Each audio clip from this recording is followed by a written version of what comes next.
So me and my best friend were playing basketball at the school that we both went to, this elementary school. And we had been there since kindergarten. We'd gone to that school, so it was our childhood staple. Just two 16-year-old kids playing ball. As it started to get later and darker, around 10 p.m., we just sat at the bench and just started talking about life. 5 cop cars came in from all different directions at the same time. So it was a very tactical, very intimidating, aggressive move in a way that it was very clear that we were being watched for a while. And it was dark at this point, so all we saw were the headlights that were beaming right in our faces. They drove right up to us, 2 meters away from us, very intimidating. They get out of the car, and right away they assume that we're guilty. They say, "You have drugs in the bag. Let's see, what's in the bag?" They said it as a statement. And then they asked to search our bags. Even at the time, I knew that I legally didn't have to let them search my bag, but I felt so intimidated and scared. Like, I felt terrified for my life, so I let them search my bag. They patted us down, and then they asked for ID, and they ran our names through their system in one of the cars, and they got us to wait until we were all checked out. After that, they left in a way that it was like they were letting us off with a warning, as if we had done something wrong. I felt very, very humiliated, very powerless, very scared, and very angry, because up until this point, that school, Park Lawn, was a safe haven. I literally grew up there as the place of so many happy memories, my childhood, my innocence. And I was 16 at this point when this happened. And then now having that experience with the police, it completely changed the way I viewed myself and the way I see myself being viewed by the world. Because it was clear that we were just sitting, hanging out at the park, but the police saw us and saw suspects. They saw guilty people because we were black and because we were young. So just with that knowledge, now I carry that with me, and it's really heavy because I know I can't just be free to move around. I am seen as a threat. I am seen as a possible guilty suspect in the eyes of the law, which is terrifying. And now I no longer feel safe because of the fact that I know that, yes, not all cops are like this. Not all cops are racist. Not all cops abuse their power. But that doesn't matter. The fact is, every time I'm in contact with cops or I pass by them, I'm rolling the dice. I'm taking the chance that these might be the cops that will abuse their power again and the ones that will look at me like a criminal.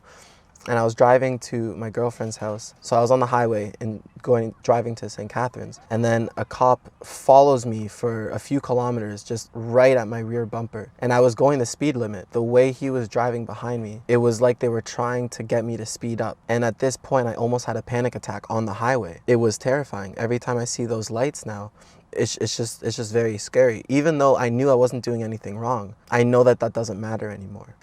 Yeah, I felt really betrayed because even though I knew that communities like mine were targeted by police, but I knew this in theory. I knew this through readings and through the news and through these things. But having it happen to me, I felt like that just robbed me of my sense of security in this world. I can no longer look to the police or the law for protection. Where other people, they see police and all they think is safety, and they can rely on them to protect them and be there for them. And I no longer have that.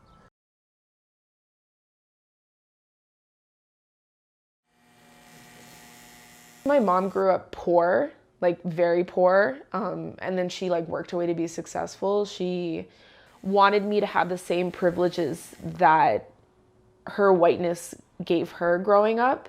I just don't think she realized that I have to navigate it differently than her. Yeah, I just wish she saw that. Yes, I deserved and have the right to be treated like everyone else, but to also recognize that it's gonna be different for me because of the color of my skin, and that's okay. Like, it's okay to be black. Like, oh, like when she says like, oh, I don't see color, don't call yourself that. I got all those words growing up. That was like always so frustrating. I'm like, you're not really seeing me because I am black. I am like, you know, my skin's different. So why is that an issue? Why can't I say it? I want to explain to you why some people see you as a threat, but I can't understand it. I wish I could promise you that the world is an amazing place. that you'll always be respected and safe. I wish I could promise that I will always be there to protect you, no matter the time and place.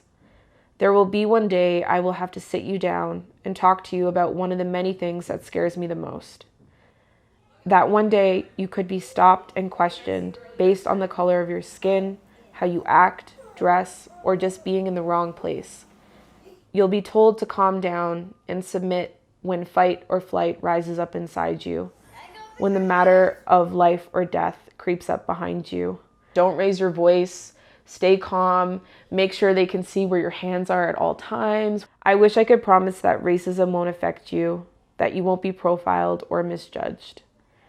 There will come a time when you aren't seen as cute or innocent to strangers and you're deemed a threat or a target, and that scares me.